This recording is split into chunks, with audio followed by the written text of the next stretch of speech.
Muka Jonah tina mate. Muka Jonah tina mate. Muka Jonah tina mate.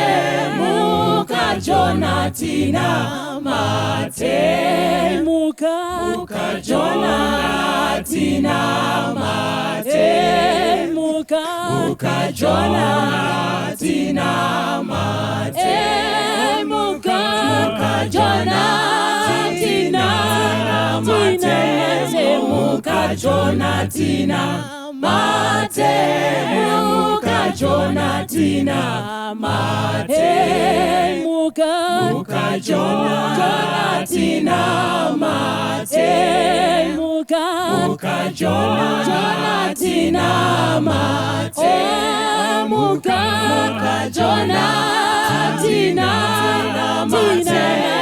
Muka Jonah tina mate. Muka Jonah tina mate.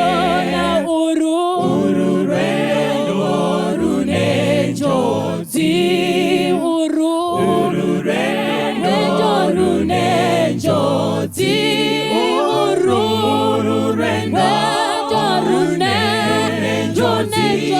Uru rendo rune joti. Uru rendo rune joti.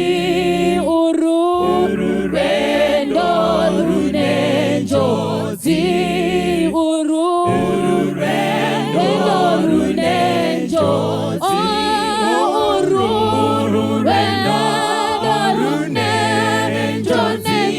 Uru rendo rune joti. Uru rendo rune joti. Tichatongwa ne mabasa. Tichatongwa ne mabasa. Tichatongwa ne mabasa. Tichatongwa ne mabasa. Tichatongwa ne mabasa. Tichatongwa ne mabasa. Tichatongwa ne mabasa. Tichatongwa ne mabasa. Tichatongwa ne mabasa. Tichatongwa ne mabasa. Soro wedu inyaya unoti nekuti tave pedo nekumusha. Tichavarenga vhesi redu kubva kuna Romans chapter 13 kubva pavhesi ya 11 kuenda pa 14. Inotiyo, and that knowing the time, that now is high time to awake out of sleep. For now is our salvation nearer than when we first believed. The night is fast spent, the day is at hand. Let us therefore cast off the works of darkness, and let us put on the armor of light. Let us walk honestly as in the day, not in rioting, drunkenness, not in chambering and wantonness, not in strife and envying, but put ye on the Lord Jesus Christ, and make not provisions for the flesh, for to fulfill the lust thereof. May God add a blessing to the reading of his word. Now, tukutarira rungano watiri kupiwa pano napo achitaura kukereke yevaroma achitaurawo zvakare kwatiri pamazuva edu. Anoti sezvatinoziva nguva kuti yava nguva yekuti timuke pahope dzedu. Zvakakosha kuti tizive vadiwa vatereri kuti tiri vanhu venguva. Hakuna chinhu chakakosha kuziva kuti a true Christian, mutendi chaiye munhu unonzwisa nguva. Tikanzwisisa kuti tinofanira kunzwisa nguva, zvichashandura maitiro atinoita. our actions must reflect kuti tiri vanhu vanonzwisa nguva. Ndingada kuti tizive tose kuti ukatarira even kuzvarwa kwaKristu Jesu, even kuzvarwa kuda tatoenda kuri, even kusikwa kweino pasi, tinototenda savatendi kuti zvakatorera Mwari 6 literal days. We are talking, when we talk of creation, tiri kutaura pamusoro penguva, tiri vanhu venguva. When we talk of the Sabbath, the rest, we are talking about time. MuKristu chaiye munhu ane a clear comprehension yekuti nguva chii. Kana uchitaura chitombi chaDhanieri kuti zvinovaona musoro wegoridhe uchienda nesimbi dzose kusvika wasvika patsoka uchiona dombo richiuya, we are talking about time. Kana ungaenda kuna Daniel chapter 8 ukanonzwa Daniel achiti unto 2300 days the sanctuary shall be cleansed, unonzwisawo pa chapter 9 kuti vatendi vanhu vanofamba nenguva. Haugoni kunzwisa kuti Kristu ndiKristu chaiye and is not an imposter. If you are a person who has no sense of time, munhu asinganzwisise nguva, saka kana tiri vatendi tiri vanhu vanonzwisa nguva. Inzwai vateereri, chero kuzvarwa kwaJesu chaiko zvanzi in the fullness of time he was born. Zvichireva kuti tiri vanhu venguva. Zvose zvingaitwe navatendi zviri mukati menguva. Kunzwisisa nguva, to understand time is everything. Varipo vakambotifuratira, varipo vakatitangira, vakakona kunzwisisa nguva kuti yaiverevei. Ndosaka tisangana nemavhesi mukati meBhaibheri anotaura achitiwo Farao rangove guhu zvaro nokuti wakarega nguva yakatagwa ichipfuura. Even uchitaura pamusoro peupenyu hwedu, Job 14 noti makamutarira muganhu wasingatendegwi kupfuura. In other words, upenyu hwomuKristu upenyu hwakagara pamusoro pokuziva chokwadi. I'm addressing the first audience that I'm addressing are Adventists. Even your very name suggests that you are a people of time. Muri vanhu vanonzwisa nguva. Zvakakosha kuti tinzwise nguva semanzwisiro atinofanirwa kuita. Now when you look at Paul here, anoti sezvatinoziva nguva, in other words, he's talking about the prophetic clock. Kuti inguvai, kana titara, if you compare the book of Daniel, the book of Revelation, inotitaurira zvinofamba kuitwa mukati menguva before Jesus comes. We know the stations that are arrayed in time. Tichiziva zviri pachena nguva. When we understand the prophetic clock, we become a target of the enemy of God and man. Tinova ma-victims aSatani. Satani haadi vanhu vanonzwisisa nguva. Haadi vanhu vanonzwisisa chi? Haadi vanhu vanonzwisisa nguva. And it's another thing to know the time, and also another to know what ought to be done in time. Ndosaka Bible chitaura about the sons of Issachar, men who understood time and what Israel ought to do in time. Saka rega ndikutaurire hama mudikano kuti chikomborero kuziva nguva vakaropafadzwa vanonzwisisa nguva. Zvikanzi nokuti tinoziva kuti zvino inguva yekuti timuke kubva pahope dzedu. Munoona dambudziko resangano, dambudziko romutendi ringanguva kusaziva nguva yokuvata kana kusaziva nguva yokumuka. Pane rumwe rugwaro Bible rinoti a little slumber leads to poverty. In other words, poverty has been a result of not knowing the right time to sleep. Now I want you to understand, my friends, zvikanzira zvatinoziva nguva kuti yave nguva yekuti timuke pahope dzedu. Munoona ndapotaura ndikati dambudziko romutendi kuziva nguva yokuvata nenguva yokushunura. Rakava dambudziko. Muponesi anga akavata mugarawa, akavata mubhoti, vakomana vakashunura. Ini ndinofunga kuti they made a mistake. Kana Jesu avata, nemiwo vatai. Muripo here sangano. Inzwai, kana Jesu avete, chikomborero kuziva kuti inguva yokuvata. Vata kana muponesi akavata. You know, they deprived us of a great miracle. When vakanga vakashunura muponesi akavata, ndovazomutsa vachiti Master, care us not that we perish. Hamuna hanya here kuti toparara upenyu hwedu hwava panjodzi. Nyika ndikutaurire, havana kuziva kuti muponesi, he is as powerful when he is asleep just as when he is awake. Mwari wedu une simba avete, zvaane simba akakotsira. You know, the side of Jesus, which is totally human, he was asleep, but the side of Jesus, which is totally God, was wide awake. If they knew that, they would have joined him in slumber. Vakavata naye. Nokuti vaiziva kuti simba rake haritumidzwi nokuvata. Ndimwari avete, ndimwari akasvinura. Simba rake harishanduki. Vanhu ndeichaiziva kuti kana mumwe ranyerere nyararamo. I want you to see something there. Kuti rimwe ramazuva dambudziko rinogona kuva rekusaziva. Number 1, nguva dzokuvata. Number 2, dambudziko rinogona kuva rokusaziva nguva dzokumuka. Inzwa muterere. Bible shoko raMwari kuti sezvatinoziva nguva, because we comprehend the prophetic clock and the calendar of God. Zviri kutituma kuti timuke. Nhamo yomutendi wenguva iyi kwakuri kuvata nguva dzisiridzo.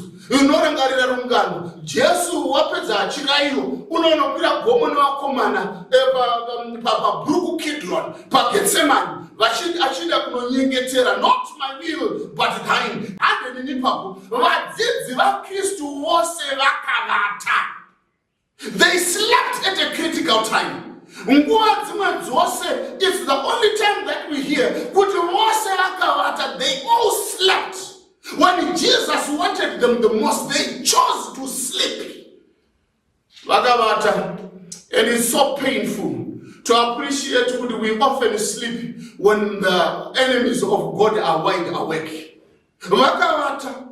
Mandu dzamwari dzakashunura. Even they were asleep, all of them. I want you to notice that Judas, who had chosen to be the enemy of his very own master, was wide awake. Do you know when the enemies of God are wide awake, scheming against God's work? Listen to me.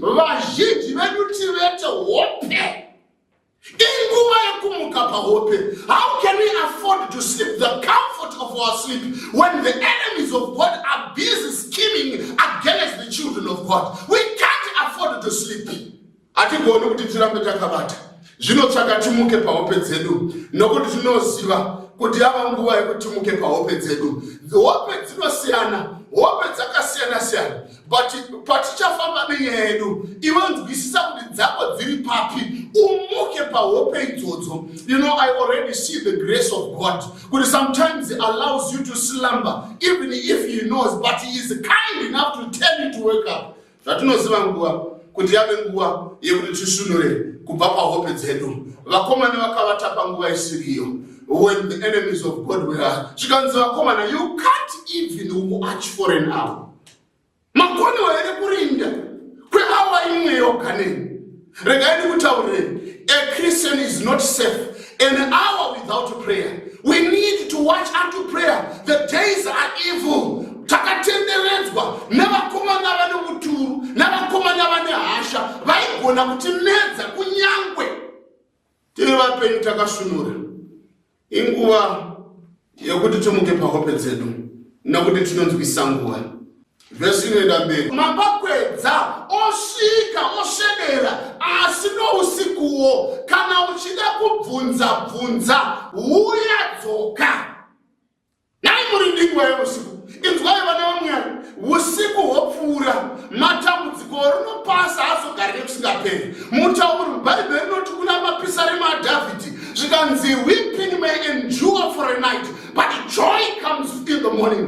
Ndava kutaurirai vana vaMwari, tino usiku hwokufirwa navana, tino usiku hwokutorerwa nokuhanyirwa mishato yedu, tino usiku hwokuti vatakabatsira votitira kumeso, tino usiku hwokuti vaifanirwa kutisimbisa ndovotitiregedza, tino usiku hunohlisa uri pamusoro penyika, tino usiku hwekuti avo vaifanirwa kutichengetedza nekutidzivirira, hezvo ndovotitaka, usiku hunohlisa uri pamusoro penyika. Herera mutereri, wati hakuna usiku unogara wakadaro. Hakuna usiku unogara nekusingaperi, mambakwedza anouya. Hakuna dambudziko rinogara nekusingaperi, mambakwedza anouya. Hakuna dambudziko rinogara nekusingaperi, nguva daybreak will soon come. Saka hold on. joy comes in the morning. The night is a fast spent. Usiku wapura. Tiri mukati mo usiku. Ndaiona ka video kamuri mazuva. Mukomana akabata beura. Achitema umwe kumusana umwe achimanya nebhemba. Anda bhemba pamutsipa. Ropa richibuda panze. Ndikati Mwari. Ini tiri mukati mo usiku. This hour has become so dark. So very soon it's gonna be daybreak. Achisikure nekumusha. Tinomufara nechunhu ichi. Kuti usiku hune misodzi mizhinji asi pisari muradhakutara kuti imi Mwari munoverenga madzungairiro angu. Musodzi yangu haisi muchikaryana chenyu here. NdiMwari unoona matambudziko avanhu. Ndoda kutaurira vana Mwari, hakuna udzvanyi hunogara nekusingaperi. Hakuna upapi pfumi hunogara nekusingaperi. Hakuna chakaipa chinotonga nekusingaperi. Hakuna mweya weshina unonetsa nekusingaperi. Rimwe zuva Mwari uchazvisvitsa zvose pakaperera sarungano. Saka nyanga vadzipoa kuti tapedu nepakaperera sarungano. Sarungano yerinopasi. Zvikanzi neshoko raMwari. The night is fast spent, the day is at hand. Let us therefore cast off the works of darkness.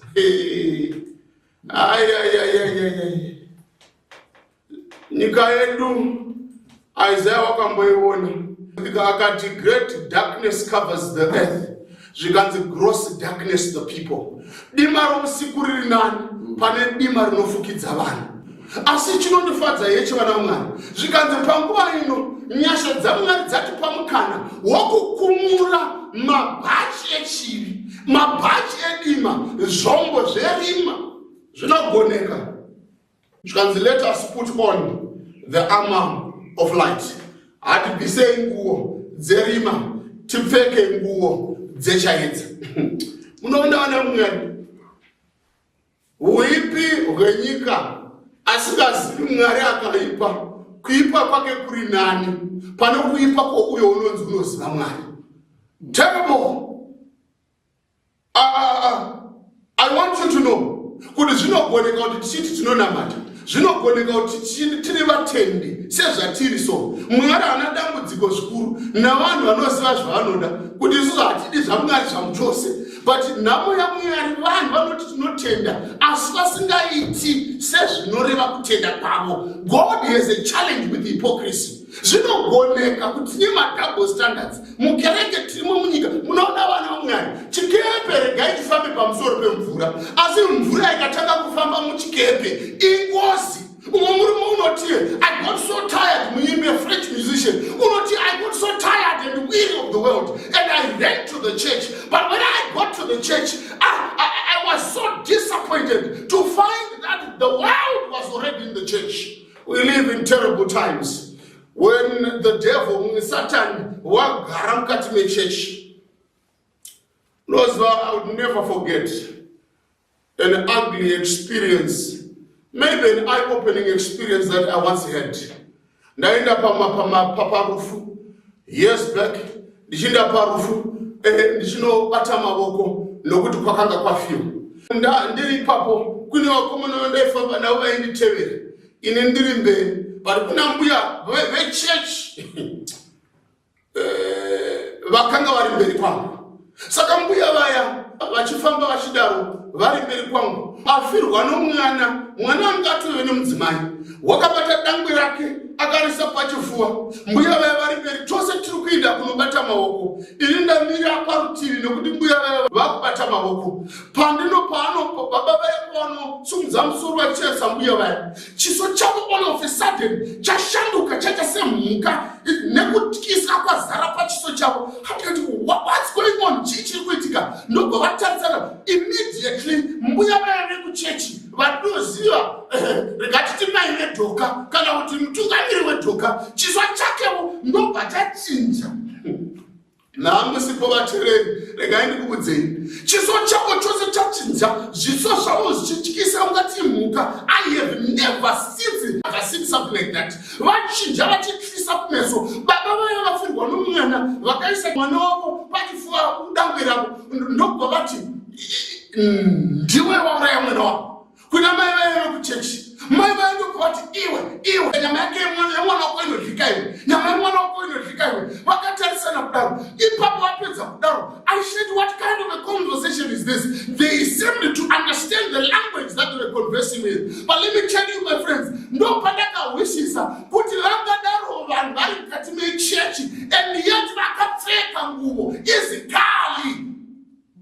nguvo dzerima. That's why Paul says, no, comrades. We cannot be between the 6s and the 7s. It's about time to fake. Zvinogoneka kuti vafundisi vari vafundisi naivo ndivo vanotanga kutoenda kun'anga. Zvinotogoneka kuti vafundisi vari vafundisi naivo vane nyora dzavakatemegwa nyoro pamberi yavo. Zvinogoneka kuti vamwe vachisumuka vachiparidza meso avo havana kuzora losheni kana nivia, vakatozora mafuta eshato. Zvinogoneka. Saka Mwari kuti time is fast spent yakuti tirambe tiri mukati memabasa edima. Peter kune imwe nzvimbo unotiye nguva yekuita kuda kwechihedheni yakapfuura achitaura mabasa ose angawanikwa nyangwe mutsika dzedu dzatoramba nadzo.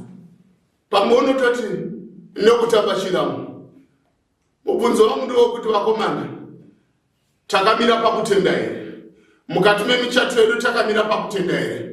Mukati memarelationships edu takamira pakutenda here? Mubusiness chakamira pakutenda here? Munyori unotiye, when the Son of Man comes, shall he find faith?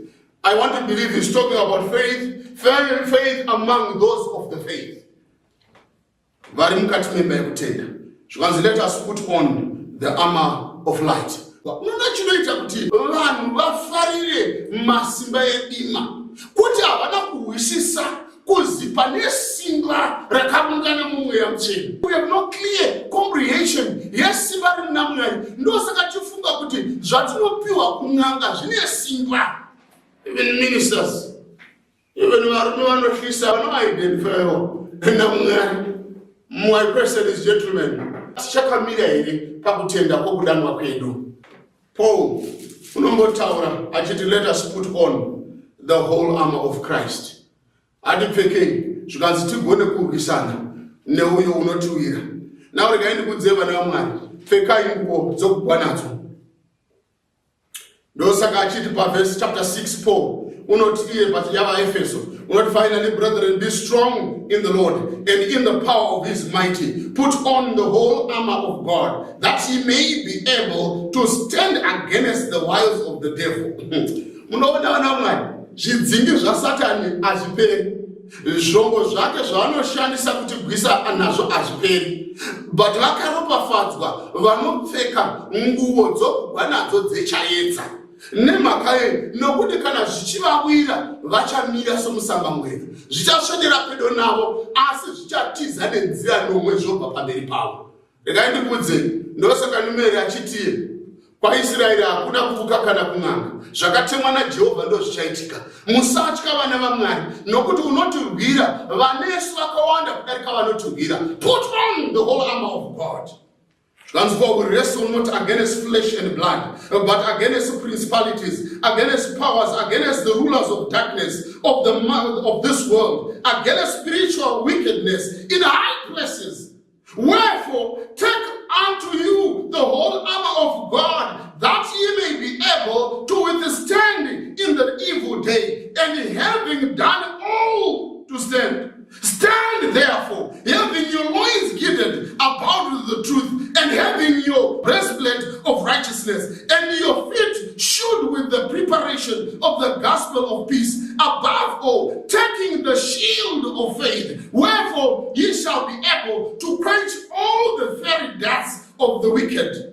And take the helmet of salvation, the sword of the Spirit, which is the word of God, praying always with all prayer and supplication in the Spirit, and watching therefore with all perseverance, supplication for the saints. You see, Paul understands. We are in the middle of a war, a great battle. Can the world look at you and see Jesus? My friends, we are more than conquerors. Kana takapfeka Jesu. Hakuna hondo, misha yedu haichengetedzwi nokuti tamwaya munyu. Misha yedu haichengetedzwi nokuti tapfungaidza. Misha yedu mabusiness edu haachengetedzwi nokuti tachekeresa. Zvese zvedu zvinogona kumira, zvinogona kuendeka nengari yekuti tafuka Jesu. Vakamufuka mimvuri yavo ikarapa vanorwara. Vakamufuka handkerchiefs dzaitogwa pamberi pavo dzikabatsira vazhinji vakaporeshwa paurwere hwavo. Vakamufuka vakati, silver and gold we have none, what we have we give you in the name of Jesus. Vakamufuka X19 nyanga zikapisa akata zikapisa zvimatehya nepia zikapisa zvose zvadzadzina nemabhuku omunganga zinata ikaparara musiwo. So I want to tell you, my friends, it is time we put on Jesus Christ. Tapeka Jesu will be able to stand against the foe. Put on Christ, for he alone is the whole armor of God. He is the armor of God in order to withstand the fiery darts of the enemy. I don't know where I find you today. I don't know where you are in time, but I just want to tell you, my friends, tikapfeka Kristu ndiye zvose muna zvose. Kristu ndiye zvose muna zvose. Ndosaka uya achimba achiti, today the noise of battle, but tomorrow the victor song. But let your tomorrow, those who would sing the victor song, never fuka Jesu nasuno. She can say, take away the world and give me Jesus. Turn your eyes upon the cross and the things of earth will strangely grow dim. I recommend Jesus. Put on Jesus. For it's time to wake up from our slumber. May God bless you in your homes. I am praying for you right now. I will pray for you any other time. Once our chance God in we are praying for you. Shall we pray? Gracious Father, tanga tichigwa Mwari mumabasa tichigwa vamwe nemtimwe inosungirirwa muzviuno vamwe namazango tichigwa. Toda kutenda Mwari kuti shoko renyu ratudza aiwa nezvirima tinogona kuzvikumura tigwe takapfeka nguvo yokururama ari Kristu Jesu. Tibatsire Mwari tizive kuti hatichengetwi nezvinhu. Vamwe vakatidzidzisa kuti tinogona kuchengetwa nendani, vamwe vakatidzidzisa kuti tinogona kuchengetwa nemafuta nemvura, vamwe vakatidzidzisa zvakasiyana siyana. But Mwari wongwai kuti hatichengetwi nebute. Shoko renyu rinoti mutumwa waJehovha unodzivirira nekurwira vanomutya. Ende toda kutenda kuti takupfekai muponesi. Hakuna hondo dzichadibvisa for nokuti imi you are an all-time champion. You have never lost a battle. You are not about to lose the battle of my audience. Heal their situation right now. Nokuti Jehovah mchene ndimu munotigwira. Kana ine mukasatigwira ndiani uchatigwira. If the Lord is with us, who can be against us? And all things are possible in him whom we must put on. Toda kutenda Mwari because munoda kutibvisa nguo dzakasviba mutipfekese kururama kwa Jesu Kristu. Vanotipomera vangatipomera, but hatisisirisu vakurarama. We are a new creation. It's as if we have never lived. Ndoda kutendai Mwari nokuti hamuzorambi makanyarara muupenyu hwomunhu wakanditeerera tichinamata. Pindirai pose pano kudai and heal their situation. Fight their battles, for you have never lost a battle. In the Jesus name we pray that all may say amen.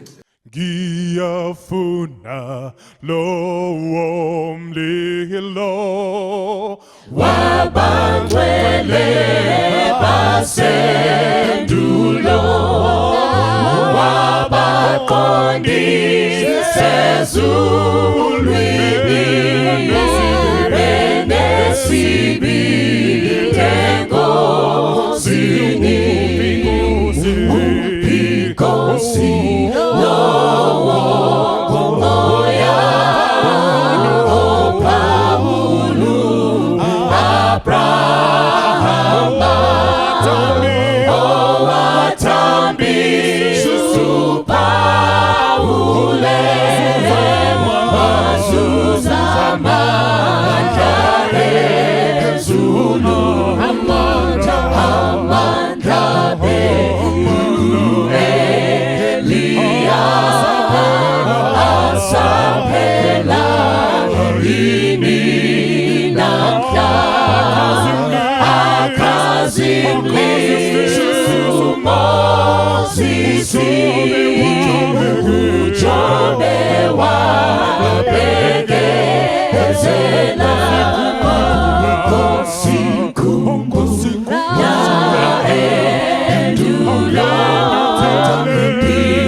Tell